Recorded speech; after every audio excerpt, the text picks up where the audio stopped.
Wanted to welcome everyone to our very first summer read, Voice of Women. I am the Northern California president. I'm also the branch outreach chair and membership chair of Santa Clara County branch. This whole idea kind of started after I was in a membership meeting with Luana, and we were talking about how can we connect members and people across the country to get together. And I thought it would be a good idea to start with smaller branches to hook up with our branch and do this read. And then I thought further that maybe we would find a member at large that was out there that did not have a branch to read. And then I took it a little further and thought I'd invite someone that is not a member of Penn Women and hope that they'll like us enough that they might consider us at some time. So thank you to Marcia for getting us all settled into this. And what you'll hear today is we'll hear readings from our members. It'll either be their original poetry, something they've written in their book, or their favorite poem or writings. So that's what we're looking to hear today. So there's a couple of things for the readers to know. You have actually 3 minutes, and I hope you all timed your pieces so that we're right in that 3-minute time frame. Luana is going to time you, and she has a little bell that after 3 minutes, unmute Luana so they can hear it. A little louder. Couldn't hear it. That's what you'll hear after 3 minutes. If you're right in the middle of a word and it happens to go over, you'll have an additional 15 seconds to wrap it up. Any questions? Just nod your head if everybody's in agreement with that. Okay, sounds good.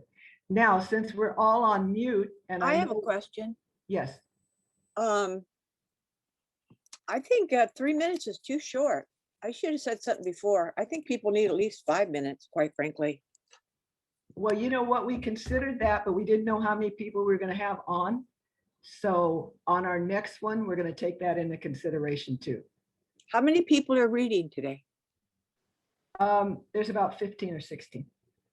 So, and then we're going to circle back again. So we will get started since everybody is on mute. And after the reading, I definitely would like to see your appreciation for the reader. You can either clap after they're over. We won't be able to see it, but we'll actually see you doing it, or you can use the standard snapping your fingers. So the first branch that I reached out to was Modesto or Stockton Lodi, and asked them if they wanted to join us in this effort, and they said yes. They're a smaller branch, but they're very, very prolific. They're very active with their small membership, and we wanted to include them. So we're going to start as our first reader will be Caroline Henry, and Caroline is the president of the Stockton Lodi branch. Now, during the 80s, she did a lot of writing, a lot of children's books, a lot of publications, and a lot of articles that she published. And then around the 1990s, she got interested in art and painting, and she hooked up with the Penn Women. And from there, she started doing both. She has a series of pairs that traveled around to the local libraries there in Stockton Lodi. And I think they'll probably resurface at some time. So at this point, I want to introduce you again to Caroline Henry. It's your mic, Caroline. Okay, thank you.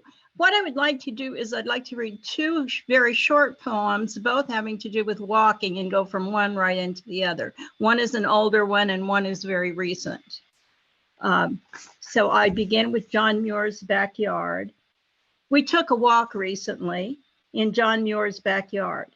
Wordsworth in celebration, Milton in meditation, and myself, bent on days of discovery deep in the range of light. Step by step, strive and sweat, yet caught in wonder at every turn. Now and then drinking in the magnificent lines of my companions, already drunk on the fine wine of fir and pine. The wilderness ethic is to leave things as they are, and so it was. No scars, nothing changed, other than perhaps myself. And now the newer one. Deep in this year of pandemic isolation, let us make shared escape and go for an imaginary walk in the woods. We'll be blessed with birdsong, caressed by a breeze rustling in the trees. Color will abound all around. The blue of wild irises that burst forth in early spring, the startling yellow of a banana slug against that dark, damp soil, that gold green of new growth, the reds, browns, and grays of tree bark. The air will be cool with mist from fog that rolled off the ocean. Climbing the hill at dawn to coil among the redwoods, tan oak, and fir. At a turning, just beyond the bridge, over the gurgling stream, will startle a deer. Just then the sun will shove aside the last of the mist and dapple the floor beneath the trees. When we stop for lunch, look close and unfold the note covertly tucked in your backpack, with a wish and a longing for better days and our old ways again. Thank you. Thank you very much. Mm-hmm. Poetry and writing should actually provoke thoughts and give us comfort and also touch us. And I think we'll hear and see this today. Thank you, Caroline. Mm-hmm. Our next reader is Patty Kennedy. She's also a member of the Stockton Lodi branch. She's a visual artist. She does imaginary things based on natural findings and mathematics. She loves sharing her creativity with others, and she enjoys teaching as well. So Patty Kennedy, you're up. So this is just a little blurb that I wrote down about trusting your own voice and finding your own voice. Pity the mockingbird, always singing another song, acrobatic trills, cascades of chirped melodies, falling from the highest trees. Illusions creating expectations of exotic visitors, whippoorwills and larks, cardinals and orioles. A lifetime of imitation, never hearing its own song, while the sparrows, kinglets, and phoebes chatter below.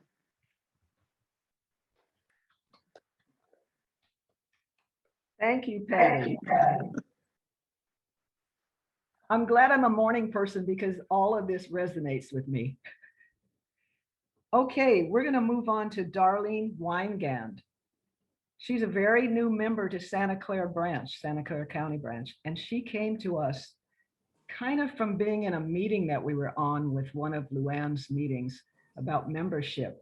And we found out that she was a professor emerita from the University of Wisconsin. She retired to Hawaii, lived there for 20 years, and she was a member of the Honolulu branch of the NLAPW in letters and in art. After her husband passed away, she moved on to Oregon to be near her daughter and then became a member of the Santa Clara County branch. And we're thrilled to have you. Darlene, take it away. Thank you very much. I'm reading from this book, which is a part of a series. It's the first book in a series. It's available at Amazon right now, but I'm going to be working with Luana to do the rest of the series, and I'm thrilled about that. The book starts with a prologue that is too long to read today, but the protagonist, Tamara, 1, which is 7 years later, and she's 17. She was born with a crystal where her belly button would be, and she's been trying to figure out what it's all about. And can do. Tamara strictly had planned another party, as she had done every year of Tamara's life. The sun was rising with an incandescent glow as dawn crept toward daylight. The sound of birds twittering broke the stillness of the night, and the first rays of morning spilled across the floor.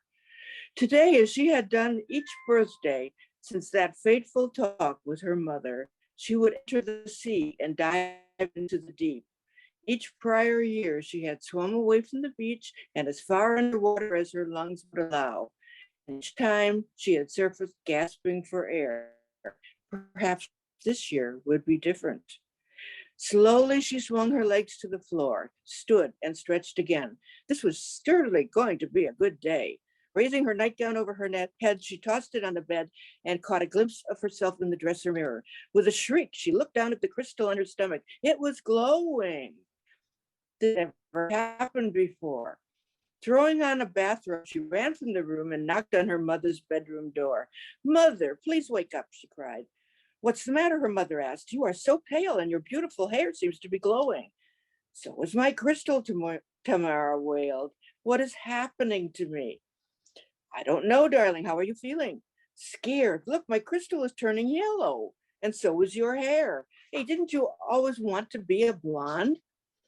"Yes, but the kids at school are really going to think I'm weird now. But I do look more like my sister now. I know. I'll tell people I dyed my hair." "That will only work if your hair continues to stay one color. I think you would better stay home from school today and we'll keep an eye on you. Since it's your birthday, why don't you go down to the shore for a while? It's a beautiful day for a walk." After changing to a swimsuit, Tamara ran out the front door and down the trail to the beach. Her mother had been right. The sky was so blue with high puffy clouds, and the sea was a gorgeous shade of turquoise. Two sandpipers were walking on the sand, leaving their curious little footprints to be washed away by the surf. She spun around and splashed happily in the water. A few strands of hair blew across her face. Green hair. Stunned, she flipped on the sand and pulled a handful of hair to where she could see it. It was green, all of it. This certainly was going to be a birthday to remember, she thought. Rolling down the waistband of her swimsuit, she peeked at the crystal. It was green too. There definitely seemed to be a connection between the crystal and her hair color. Interesting, very interesting. She lay back on the sand and watched the clouds move slowly overhead while she pondered this new development. The sound of the ocean waves breaking gently on the shore was very soothing, and soon she was asleep. Dreams of floating and flying caused her to toss and turn as she lay on the sand. Jolted, suddenly awake, she felt the ground shiver and shake and start to undulate. Terrified, she leapt to her feet and started running toward home, screaming, "Mother, Trina, are you all right?" She stumbled as the tremors increased and a huge crack in the earth appeared just ahead. The world was turning upside down and the noise was deafening. She couldn't move further inland, so she ran along the beach parallel to the water. She glanced up the hill toward the cottage. She fell to her knees in terror. The cottage was gone. Tamara couldn't believe her eyes. Her cottage home had completely vanished. What had happened to her mother and sister? Were they in the cottage or had they managed to escape? She still couldn't move inland toward where the cottage had been, so she ran further down the beach until the crack closed by the quake narrowed to the point where she could jump across it. Scrambling up the hill, she finally reached the site of the cottage to find a huge sinkhole and no cottage. The hole seemed to have Darlene, no your bottom. bell has rung. Sorry, the Oh, bell's I'm ringing. sorry, I didn't hear it. Well, we were getting Okay. all into it as well. We were getting into your reading as well, so we probably could have gone on for much Yeah. longer. Well, Thank you very much. It was wonderful. Now we sorry, want to and hear in the Honolulu, rest. by the way, in We- Honolulu, we did use 5 minutes. We want to hear the more of this. This is what it's doing. It's giving us just a little taste of what you got. What's the name of the, Okay. You'll have to talk Pardon to me? what Luana was the at this title of point. The title of the series is Crystal Saga. The title of the Okay. first book is Tamara's Crystal. thank you. Well, we'll be looking for more. Okay, our next reader is Elizabeth Williams. She is a member at large, a former librarian and board member. She has a new book out called Flourishing and Fluorescence. It has French subtitles in it as well, or French translations. I actually sat in on a Zoom and heard her read some of her poetry and then heard it in French, and it was beautiful.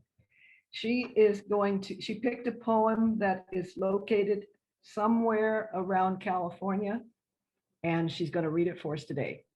Elizabeth, welcome. Thank And you, it's Dorothy. yours. Thank you for attending our Zoom session. It was sponsored by the president of the California State Poetry Association. And excuse me, that review gave us 2 pages of praise in June. So I'm really thrilled. It's my second bilingual book. This time it's a book with illustrations. Our last 2, one book, were English, French, English, Spanish, and they were actually small art books. Wonderful. So this is set in Fresno, called Sundays Are for Praying, Preying. You're not going quail hunting this weekend, it seems. You could spend one Sunday a month in church, Mother dictates, tethered. Dad drives us downtown. In church, we confess omissions and commissions and listen to a 22-minute sermon on missions, praying for air-conditioned relief from Fresno's summer sizzle that might have been bought from the basket's funds. Communal bread broken and our bodies all soaking by 11:30, we feel washed of mottliness and mill into the Studebaker that zooms from the city onto the dusty lanes of Big Garden, where Dad stops the car to steal figs. That's it. Thank you. I know the area so well. I love it there. I know that the figs are good. Well, thank you so much. And Elizabeth, thank you for agreeing to join us. We're delighted to have you. Thank you. The next person is a personal friend of mine, and she actually would be a great pen woman. Her name is Parthenia Hicks. Several of our pen women are friends with her as well. Parthenia is a Los Gatos Poet Laureate, emerite, a recipient of the Silicon Valley Arts Fellowship for Literature, the Robinson Jefferson House Poetry Prize, and many others. Her most recent publications include Cold Mountain Review, the Englishman Journal, and Red Wheelbarrow. She's also a jewelry artist specializing in portraits of women in arts and spirituality. Please welcome Parthenia Hicks. Thank you so much, Dorothy. I feel honored to be a part of this special group. I just really feel deeply appreciative. So thank you. And I'm getting the hint there. My poem was written as a result of sitting at my desk, trying to figure out what I wanted to write and realizing that I've been staring out the window for a very long time at a very interesting thing. And that's what I wrote about. Squirrels. The squirrels make love on the branch of the oak tree outside the window where I make poetry.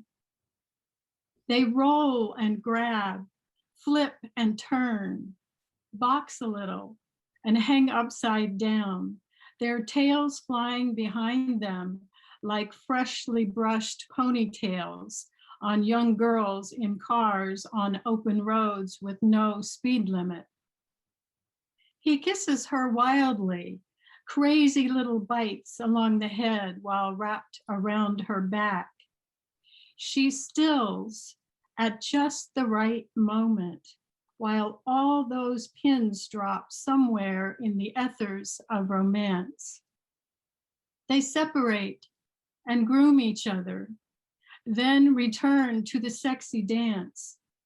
Each time she stills more, like waters that are reaching their depths.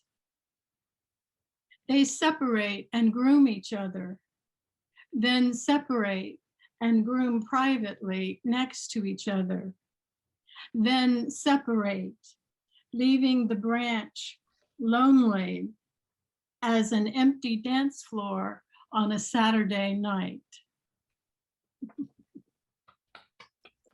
Thank you. Thank you so much, Parthenia.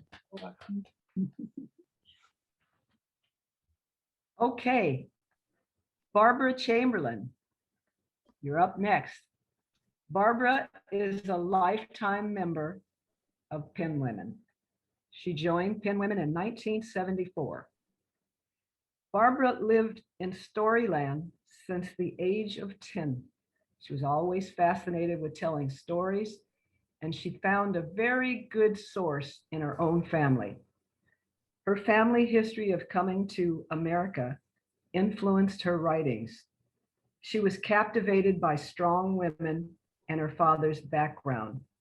So she brought them all to life in her writings. She published many short stories while working at Carmel Library. That's where she began writing her Jade Still Carmel mysteries set in the Monterey Bay Area. Barbara, you're up now. Thank you very much, Dorothy. And thanks for the opportunity today. I'm going to start with my poem, which I happened to write for a friend who was a train buff, and he was retiring. So I said I could write him a train poem. So I did. My Days Gone By.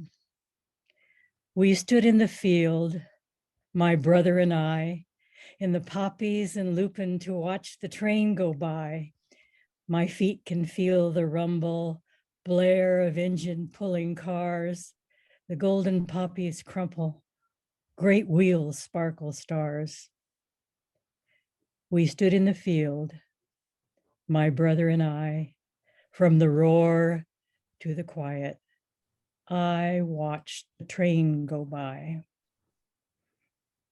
My background for this poem is longer than the poem, but trains were a huge part of my 8-year-old world. About 10 trains a day went by. The train tracks were only 50 yards from our backyard.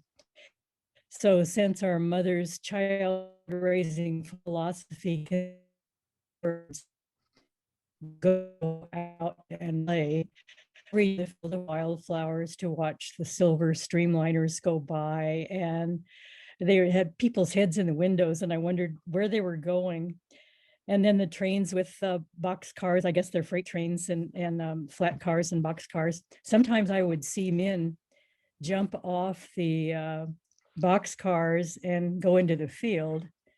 And that was probably because the train station was only 2 miles away, the Fresno train station. Well, if we were really lucky, our dad, who worked on the train, would be standing on the caboose and he would wave to us. And it's hard to describe today what a thrill that was to see him waving to us. And that's kind of the background of the poem. And the first title of the poem was The Train Goes By. But as I looked at it later on, I thought, you know, this is sort of like my life. So I just changed it to My Days Gone By. So thank you very much. Thank you, Barbara. Our next reader will be Norma Slavitt. Norma has written 5 children's books. She's a retired school teacher, a retired music teacher. She's working on her 6th book, Grandma, the Wind, and Me. But today she's going to be reading a poem called Moses Isn't for Sale. Norma.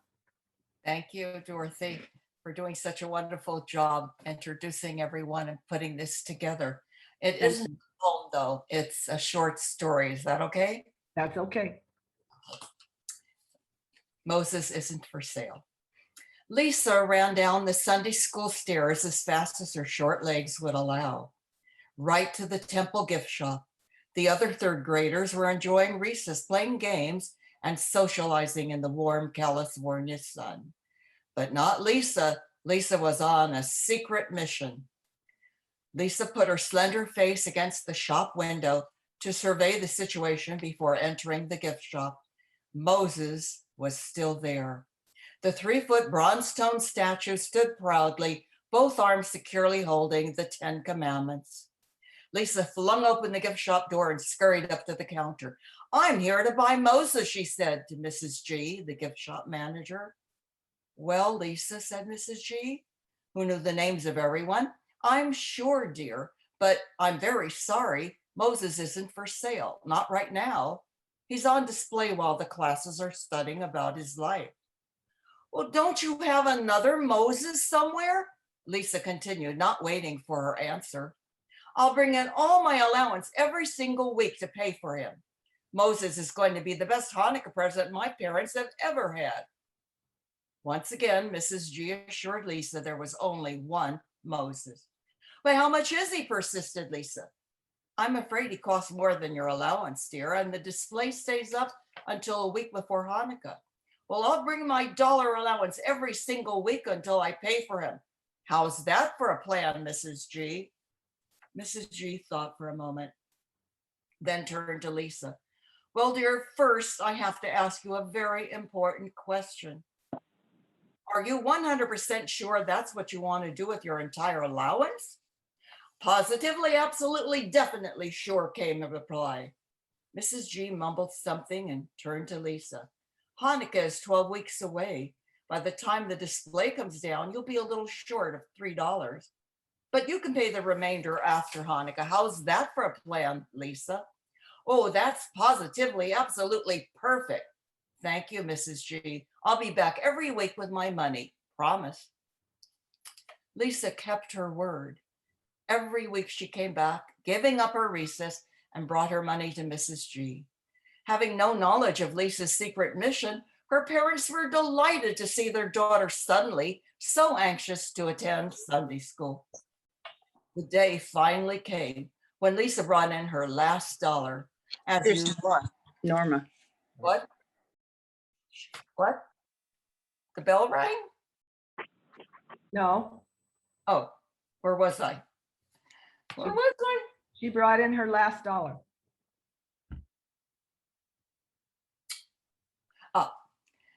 This time, though, there was something terribly, terribly wrong. Lisa felt waves of panic invading her body. Moses was gone. Once inside the shop, she felt sad and mad at the same time. She bit her lip, trying to hold back a tear that she felt welling in the corner of her eye. "Moses is gone," she sobbed, "and you promised you wouldn't sell him to anyone else. You didn't keep your promise." Lisa put her hands on her hips and glared at Mrs. G. "You didn't keep your promise, but I kept mine." Lisa rubbed a few tears from her face. "Hold on there a minute, Lisa, not so fast." Mrs. G reached behind the counter and brought up a 3-foot tall package, all wrapped in silver paper with a big blue around the middle. "What's that?" asked Lisa, not daring to take a guess. "Why, it's Moses, Lisa, and he's all yours." But Mrs. G, I still owe you money." "Don't worry about that, dear. You see, Moses had 10 commandments, but I have one too. And this is my commandment. Thou shalt never disappoint a child." Lisa wasn't sure exactly what that meant, but in her book, Mrs. G was the most wonderful person. Happy Hanukkah, Lisa. "Thank you. And happy Hanukkah to you, Mrs. G. Can you And hear me, Dorothy? Okay, that was, positively, definitely with the best Hanukkah ever. I have to, this is not, the story is over. But this is a little note. Please let me finish. To this day, 50 years later, Moses still stands in the Slavit family room, tattered, chipped, and warm. But for all those who pause to look at him, he remains a symbol to all to lead a righteous life. Amen. Ladies, at this point, we're going to take a short break. If you've got a pencil and paper handy, I'm going to put out a little statement, and I'd like for you to be inspired to write your thoughts after listening to what you've heard so far. Use your voice in the way of writing. Yes, but on yet. And write a love letter to yourself. It can be in a poem, a line, or a statement. And Luana, give us about a minute and a half for people to write it.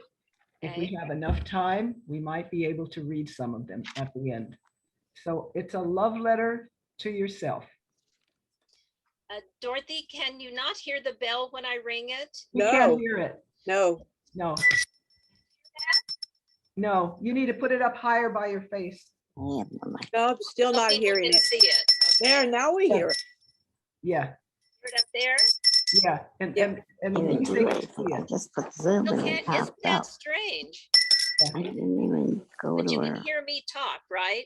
Yeah, can we hear can me hear you talk? talk. Yeah. Oh, it's God. fine. Interesting. You're very You're very He's sick. muffled.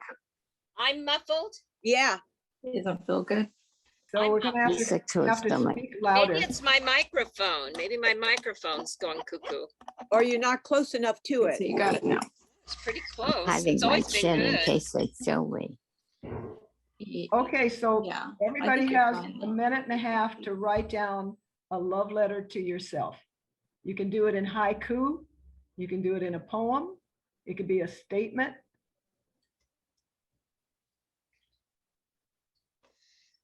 And we can't forget to have Audrey unmute in plenty of time because Right. they have a hard time finding it. Okay. As long as you don't talk, you can unmute it, Audrey. Yeah, Audrey, you can start unmuting yourself now. Yeah, because they're good. Okay, are you hear us? Yes, Good. but Well, thank you. So don't write, not yet, Audrey, not yet, don't talk yet. not yet. Do you want this? Are you behind? timing us, Luana? Yes, we're at 48 seconds. Okay, Yeah, that's keep better. writing, ladies. That's better. Okay, Audrey was super.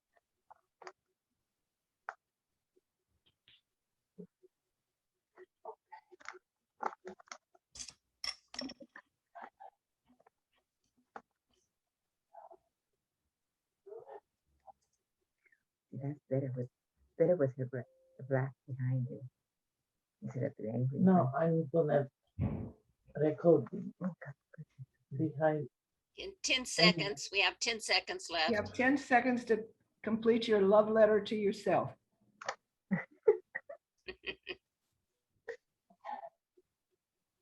Okay, stop. Okay, hang on to it. And if we have enough time at the end, we'll have some of you read what you wrote. Okay. Okay, we're going on with Mary Miller Chow. Mary has won awards for historical research from the California Pioneers of Santa Clara County.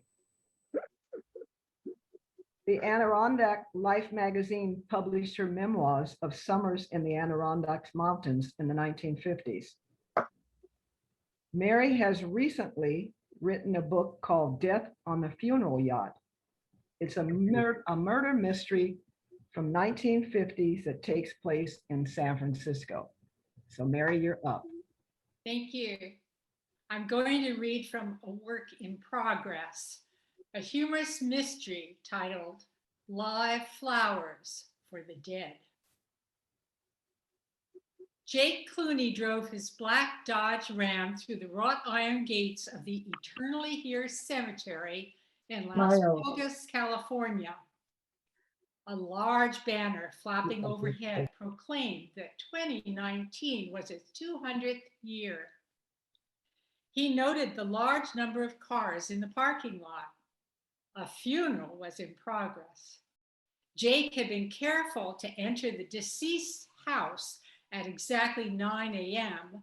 when the obituary in the Las Vegas News said the service started.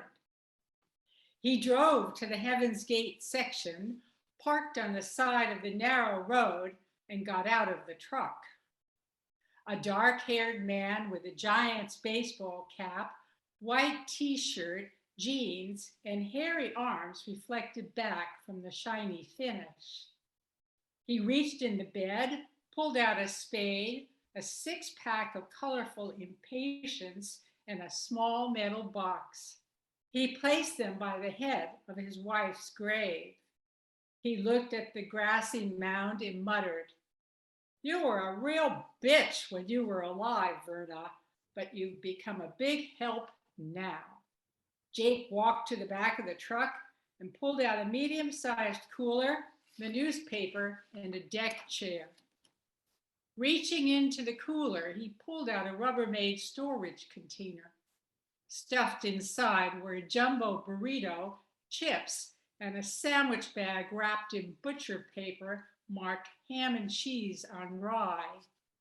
He unwrapped the bag to reveal 3 jade rings and an ornate 18-karat gold bracelet cushioned between 4 slices of Wonder Bread.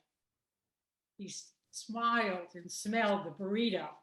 The haul from this morning gave him an appetite, but first he needed to stash the jewelry. He moved quickly and put the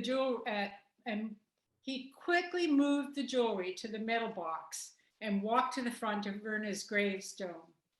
Getting on his hands and knees, he used the spade to soften the earth and dig a hole. He placed the box in the hole and planted the flowers on top, then stood up, walked to the cooler, and pulled out a beer.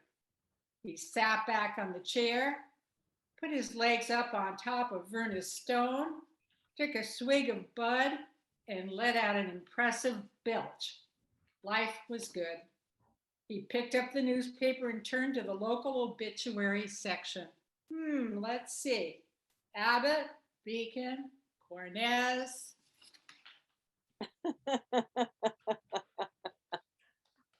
Thank you. I loved it.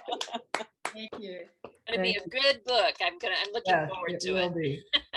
Now, Audrey, if you can get yourself unmuted. Donna, can you unmute Audrey? There you go. Okay, Audrey Lynch. She knows all there is to know about Steinbeck, and she has written everything but poetry. She likes poetry that tells it like it is. So her choice today is a poem by Tupac Shakur, who at the age of 25 was killed by a drive-by shooting by an Eastern rappers gang. On his 50th birthday, his friends released his poem on social media, and it has its lasting legacy of words. And she is reading a Tupac Shakur poem. Audrey, it's you. Thank you, Dorothy and Luana, for setting this up. I've listened to these beautiful poems and I realize this is slightly different, but I think it's equally lovely in its own way. And it's a reminder that we need to look for beauty and creativity and truth in all sorts of venues. And this is one that particularly touched me. The name of it is Lost Souls. Some say nothing gold can last forever, and to believe this, I need no proof. I've witnessed all that was pure in me be changed by the evil men can do. The innocence possessed by children once lived inside my soul, but surviving years with criminal peers has turned my warm heart to gold. I used to dream and fantasize, but now I'm scared to sleep, petrified not to live or die, but to awaken and still be me. It is true that nothing gold can last. We will all one day see death when the purest hearts are torn apart, lost souls of all that's left. Down on my knees, I beg of God to save me from this fate. Let me live to see what was gold in me before it's all too late. Very touching, I think, and Yes. very beautiful. Yes. Thank you very much. What a surprise. Okay. What a surprise. Okay, Harriet, Yeah, now you're over. did I miss you, Harriet? No, I'm right here. Oh, okay. Am I next? Yes, Harriet Oh. Arnold Okay. is an emerita professor who is also a member of the Santa Clara branch. And she is on a voyage of discovery in the area of mindfulness and literature. But just before you start, Audrey, put yourself on mute again. Okay. Put yourself on mute. Mute yourself. Okay. We got it. All right, Harriet, it's your turn. Thank you, Dorothy. When Dorothy approached me, I pointed out that I'm used to writing about research in boring journals, and I had written, I'm on this voyage of mindfulness. And I pointed out that the reading that I'm going to do today, I actually submitted it to Jetson Press. And Jetson Press is one of the largest Christian publications in the United States and the world. And it was accepted for publication for winter 2021 for The Secret Place, that issue. So I'm excited. One recent Sunday, during our morning worship, we sang the hymn, Lift Him Up. It made me think about my previous week in my work with young people. While sitting in my university office, I had a discussion group and we were discussing the importance of being positive and the effect a positive attitude can have on your life. The discussion with the group began with change and how it affects our lives, but then moved to the importance of looking upward to the stars and the relationships. When it was my turn to share my information about being positive, my thoughts went back to the recent singing of the hymn at my church that past Sunday. I shared that the scriptures implores us to look upward to the heavens. We must be telescopic and not microscopic, and always looking upward, no matter how dark their lives may seem at this time. A microscope is a high-powered instrument designed to focus on tiny, infinitesimal little items, and you look downward. While the telescope is designed to observe distant objects and using the proper focus, the lens, you can view items and places from afar. Looking upward is where we know God wants us to focus and where our hearts will be stronger and encourages us to keep our faith in God. Telescopes and microscopes. Dear Lord, thank you so much for all of your blessings and continue to teach me to always look upward to you. Thank you. Thank you very much. Okay. Tina Jones Williams. Have I lost Tina? I'm here. Okay. Tina recently was included in a mural depicting the history of South Berkeley. Her books are all bestsellers on Amazon. Wow. Tina's in the libraries in Berkeley, Livermore, and San Jose. Today, she will be reading from a soon-to-be published new book. It's called It Happened on Our Watch. Tina. Thank you, Dorothy. This is for my father. In summer of 1984, my father died. He was 66. He was a hard drinker and a light smoker. He smoked at most 3 or 4 cigarettes a day, Camels, the unfiltered ones. For all the years of his career, he was a carpenter. He worked in Berkeley and around the Bay Area. When I was a little girl, his workday started early, and as a result, he would usually take a nap before dinner. While he slept, sometimes a cigarette hung between his lips with the ash growing.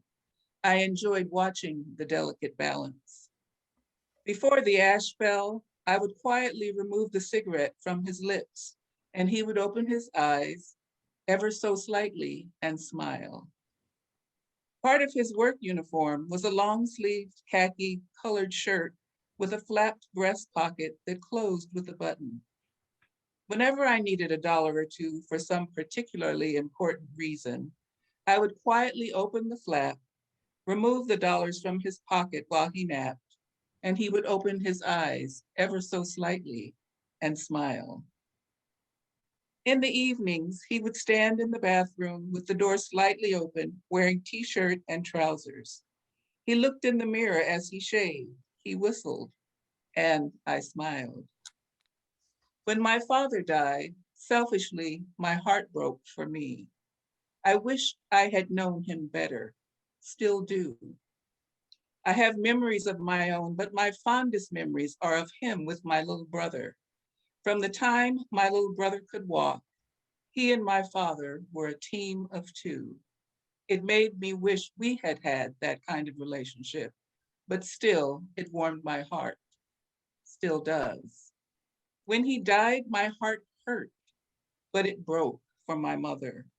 While planning my father's funeral, my mother arranged for the two of them to be buried in a double-decker grave. Years after my father died, a cousin sent my father's second grade class photo, taken in Kentucky, where he was born and raised. Looking at the picture, I was struck by the fact that the little boy in that old photo, like us all, had no idea where life would take him.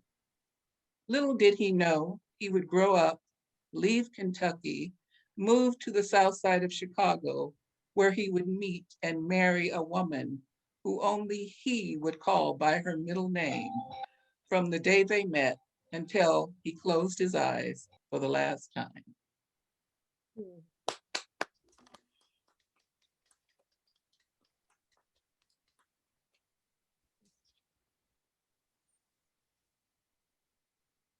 Thank you, Tina. Okay, Louise Webb. Louise is an identical twin and a former columnist who wrote and interviewed very famous people. She will read a piece written by her father. Louise is also a leader for social justice. Louise Webb, you're up.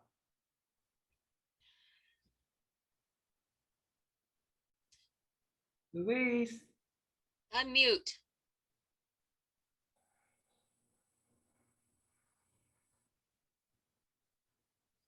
Did we Okay. lose her? Louise. I see that. Can you hear me?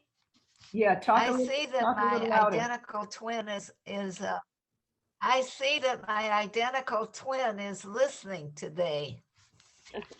So hi, Sue. I think I'll dedicate this to you, my twin. This is a poem that my father wrote about the two of us, called To the Twins. Talk of household decorations. With oil paintings rich and rare, there is a scene that's more enchanting with which they cannot compare.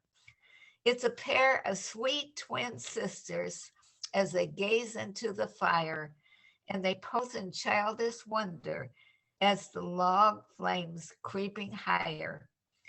The expression on their faces, with real wonder in their eyes, is a scene beyond describing. You must see to realize. The picture is so delightful that it drives away all care. Uh-oh, she's frozen. Too bad. That's a gorgeous poem. So I don't know if she was completed it or if No. she. Can you hear me? Well, you No? were frozen. You were frozen for a while. But I think you were at the end. Okay. The last thing you said was compare. I remember. Did you hear me? Did you hear that? Okay. Louise, did you hear If that? you were twice a millionaire. Oh, Okay. oh, And this is a Okay. humorous one about twins, written by a man from London in 1883 named Henry Lay. Thought you were done. In form and feature, face and limb, I grew so like my brother that both got taking me for him and each for one another. It puzzled all our kith and kin. It reached a fearful pitch, for one of us was born a twin, yet not a soul knew which. One day, to make the matters worse, before our names were fixed, as we were washed by nurse, we got completely mixed. And thus you see, by fate's degree, or rather nurse's whim, my brother John got christened me, and I got christened him. The fatal likeness even dogged my footsteps when in school, and I was always getting dogged, for John turned out the fool. I put this question fruitlessly to everyone I knew. What would you do if you were me to prove you were you? Our close resemblance turned the tide of my domestic life, for somehow my intended bride became my brother's wife. In fact, year after year, the same absurd mistakes went on. And when I died, the neighbors came and buried Brother John. Just in the nick of time. Got it done. That was very good. Thank you. Very, very good. Luana, how are we doing on time? We have a few more. We're good. Everything was good. There was just Oh. a couple went over, but everyone's, Okay. it's just now 12. Okay, so we have until 12:30. Or yeah, 12:30, 12:40. Okay, so we're good. All right. Edie Matthews. Edie is the president of the South Bay Writers Club. She has a monthly meeting on Zoom, a professor from De Anza College, and she also auditioned for the TV show The Amazing Race with her grandson. And I was really hoping that they were going to make it because I wanted to follow that to the end. She was that close. And another tidbit that I just have to say about Edie, she gives the most fabulous teas you've ever wanted to go to. So you're up, Edie. And looking forward to hosting, hopefully this one in 22. Oh, good. We're still working on this house here, working on things. Okay, one thing that you didn't mention is that I worked as a stand-up comic. Oh, that's right. And toured in a show called Mothers and Other Goddesses. And this particular piece is a piece that I wrote actually for our newsletter. And I'm trying to condense it down. It's called, I'm calling this version Funny Sex. Oh, shoot, my doorbell just rang. Doggone it. Should I let it go? Are you expecting something from Amazon? No, but it might be my handyman. Okay. Can the next person go? Yeah, go and we'll come back to you. Oh, okay, all right. Luana, how about you? Sure. Okay. Luana is our president of the Santa Clara County branch. She's also our national membership chair. She's in arts and letters, and her poetry is written from an emotional experience she had in Germany in 2018. She will read, "I planted my feet in the banks of the Rhine." Luana. I stood on the banks of the Rhine, gazing across to France. I kept wondering if my forefathers took a boat to cross this area of the Rhine. I stared intently at the water, as if I could see them, rowing hard with wind in their sail. After experiencing the beauty of the Black Forest and the art created from such lovely trees, could it have been that my ancestors carved and created beautiful clocks or artistic pieces of furniture? Did they call themselves Black Dutch when they arrived in America in the mid 1700s because they had left Deutschland, their land of their birth? Had they lived in the Black Forest? Questions for which I have no answers. Had my family explored the Burgelt's medieval castle in the hills above the Mosel, or harvested grapes from the terraced grape vineyards on the rolling hills above the Rhine? Who were they, and what did they do? I stood on the banks of the Rhine one last time before leaving for my homeland, America. I planted my feet firmly in the tall grass. I imagined being filled from the roots to my head, like the roots bringing life to a tree, searching for the understanding of what I was feeling. Prickly chills overwhelmed me. Tears welled up in my eyes. Why? I kept questioning the feeling. Was it a feeling of longing or loss? Why did I feel like I belonged there? I began to sob from deep within as I felt the wind and was wrapped in the spirit of my ancestors. Thank you so much. Okay, do we have Edie back? Yes, yes, I can go now. All Okay, right. I apologize, Luann, but I caught the last part of your reading and it was lovely. Okay, as I mentioned, this is called Funny Sex. Okay. My mother was protective of me, her only daughter. Consequently, I was quite innocent as a child. Despite my parents having their differences, there was little arguing and they never swore. In the third grade at Our Lady of Loretto, I heard my first curse one, the big one, the F word. Rumors flew among the kids that a boy was in trouble. Several times I asked why, but no one would repeat the word he said, only spell it. Since I had never heard the word before, I had no idea how to pronounce it or what it meant. I memorized the spelling, and when I arrived home, it was the first thing I asked my mother. Who said that? She asked, shocked. I explained about the boy. She either modified the definition or didn't know herself. She said it was a boy's privates. She never pronounced the word, and I didn't hear it again for 2 years. In the 5th grade, while walking to Logan Street School, I ran into a girl in my class. She asked if I knew what the swear words meant. I was hesitant to admit my ignorance. It didn't matter. She was eager to share her knowledge. So under the tutelage of another 10-year-old, I heard curse words I'd never known before, along with a rudimentary definition of the F word.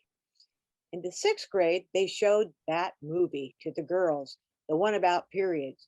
Rumors flew between the girls, and I didn't let on that once again I was clueless. Parents had to sign a consent paper in advance. This is what prompted my mother to give me the talk. That evening, before my mother said, let's go for a walk, while my brother stayed home and watched TV, off we went. She was always chatty, and I was content to listen. After about 30 minutes, it dawned on me what she was explaining. You mean, yes, she interrupted. Her explanation was so clinical that I concluded the process had to take place in a hospital. I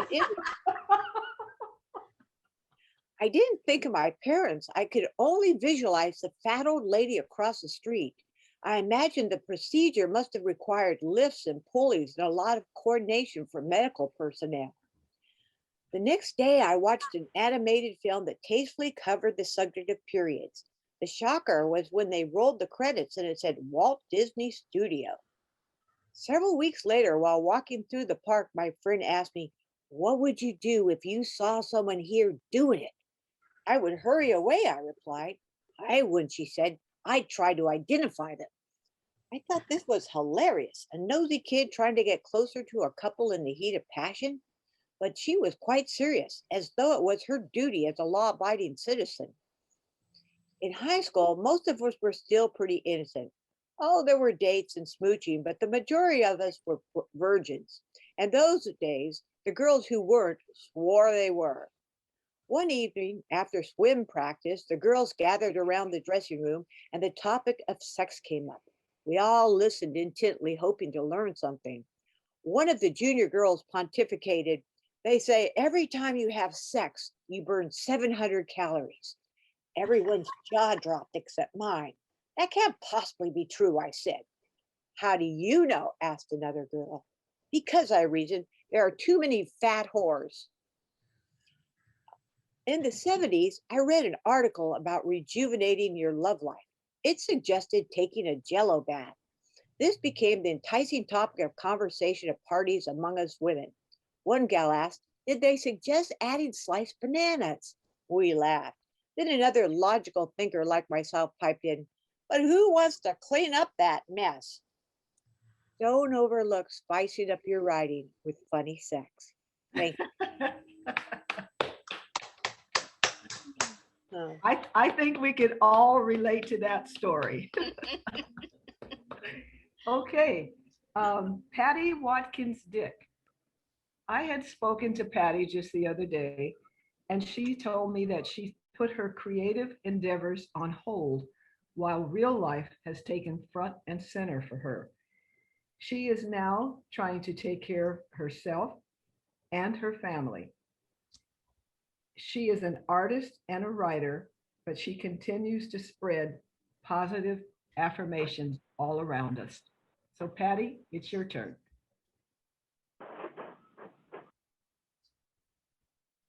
Did I see Patty? Is Patty on the line? Yeah, you need to unmute, Patty. Unmute. I don't see her. She's down at the bottom, but Patty, you Oh. need to unmute. There I'm you go. unmuted. Oh, There you go. so I want you ladies to know that you're all here. Remember this? This was January 2020, I believe. Oh, yes. So you're all here with me. Oops, that's wrong. There we go. You're all here in my living room. Well, I'm in the kitchen, but anyway. So this was written and in a book, an anthology that my painting is also on the cover. And can you hear me all right?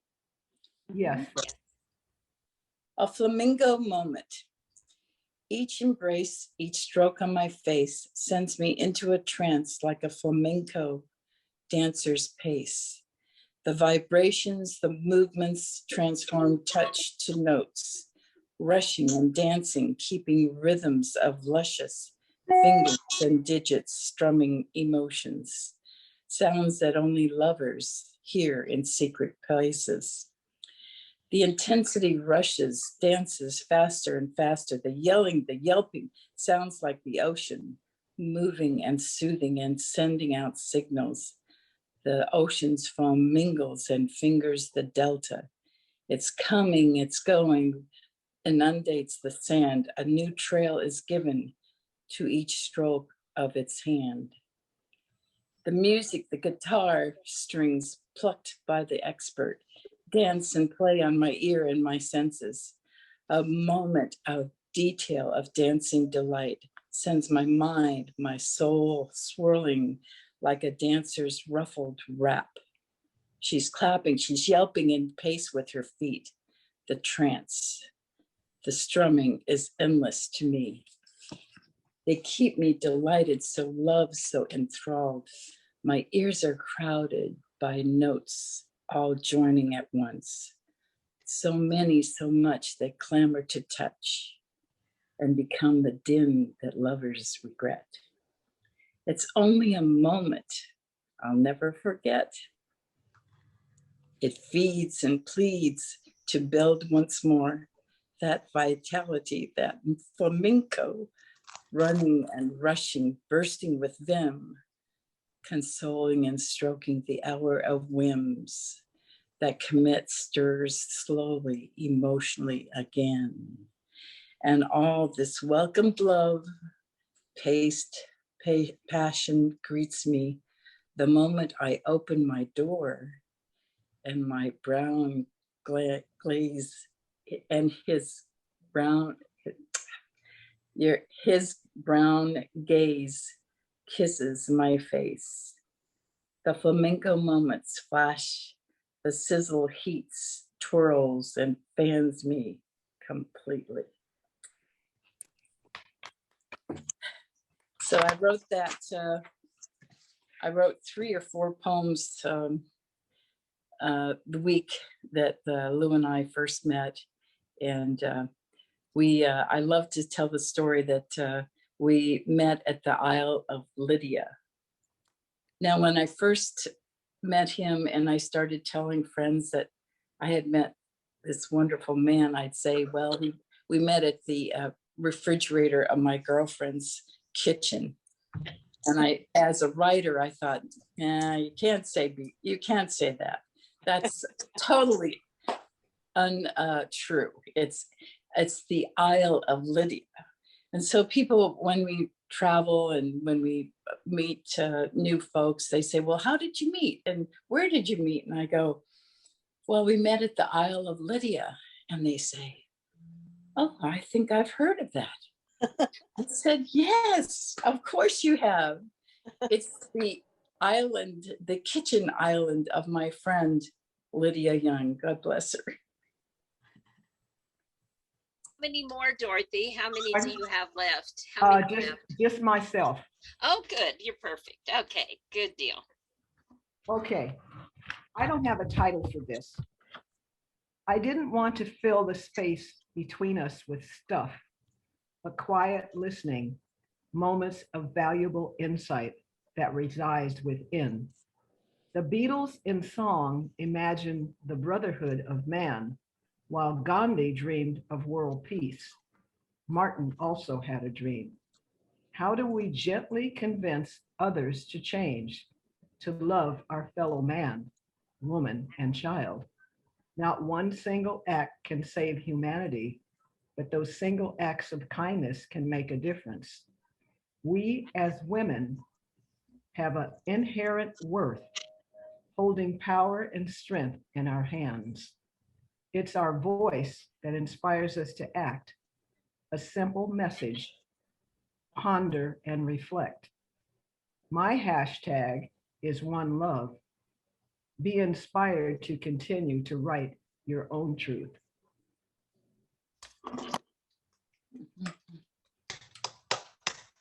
Thank you, Dorothy. This has been fun. This has been wonderful. Thank you. I want to thank everybody that participated today. It was our first summer read. I hope we have others and invite other branches and other people to be a part of this. Thank you all for coming. If you want to learn more about the Pen Women, go to NLAPW.org, find out more about us. And if you're interested in telling your friends, I would appreciate that as well. So Luana, I want to thank you and Marcia for assisting with this and everyone that read. As I said at the beginning, that writings and poetry should provoke thought, surprise us, and touch our hearts. And I think that happened today. So do we have any time left at all? Yeah, it's 15 or 20 minutes.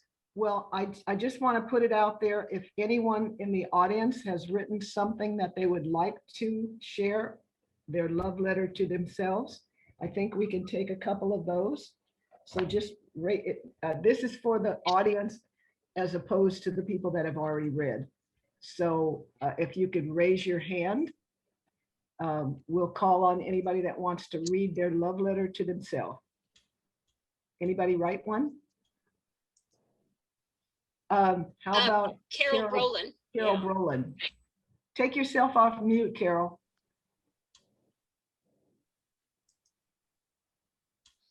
Where are you, Carol? Raise your hand. There you are. Go up to the top of your screen on the right side and just click up there. I think that's Unmute yourself. Unmute yourself. Look, take your mouse and put it in the corner of your screen. Is that where it is? Yeah, I think so. Yes. At the corner of your screen and just click on that. It'll say unmute. put your hand, your cursor in your right corner of your square, and there's a little blue box. Just hover over it, and it'll say unmute, Carol.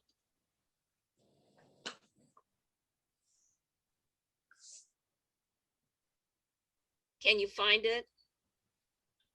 I don't see her on the list to unmute. She comes on Nicole, like the name. Nicole, it says Nicole. Okay, let me, okay, I'll ask to unmute. She wants to share. Yeah, Comes up in her daughter's name. Nicole, let's see. Yeah, it won't let me unmute. All right, well, we'll come back to Carol in a moment. Is there anyone else that would like to share what they wrote, their love letter to themselves? I can. I wrote a little one. It's good. Okay, Marcia. I've been just trying to be more positive to myself. So I actually wrote this a little bit ago. But it says, what better company would there be? For truly it would be a lie if I said it would be anyone else but me, myself, or I. Perfect. Good. Does anyone else that was not a reader today have one they'd like to share? Carol. Carol Green. Carol Green. Unmute yourself. Both Carols need to unmute. I did, I think. You did. Oh, there you are. I was very inspired by today's readings, and so I wrote this. As I gaze out the window of my beautiful mountain home, I watch pen women read their beautiful creative writing. Oh, thank you. Thank you. And Carol Brolin, you can't unmute yours yet. It's a little blue square. If you put your cursor. There's also a little mic at the bottom of the screen on the lower left. Yes, that's right. That says mute or unmute. Maybe you don't have a mouse, you have a pad. You are unmute, Abby. This is No, you do. You unmuting me? You unmute. You go to the bottom of the whole thing to the left side, and it's a microphone. Hover over it. Take your cursor and hover over the very bottom. We'll see, they hear you. Oh. Go left. Oh. Am I unmuted? Can't do it, huh? No. Is there anybody there with you that could do it? Yeah. Ask, do you hear me? Do you hear me? No, we can't. Audrey thinks you're talking to her. Yeah. Yeah, Audrey's ready to read. Okay. Luana, did you want to get a picture of everyone? I took several already. Oh, okay, fantastic. Well, again, I want to thank everyone that joined in today. We had a lot of information on the chat line. So as I said, it was our very first one, and I'm thrilled. It turned out just as I expected. So thank you all for coming. Thank you, Dorothy. Wonderful. Yes. So much. All right, have a good day. Thank you. Bye, everyone. Bye. Bye. Bye. Thank you so much. Luann, for keeping time. And Dorothy, for doing such a great job hosting it all. Thank you. Thanks.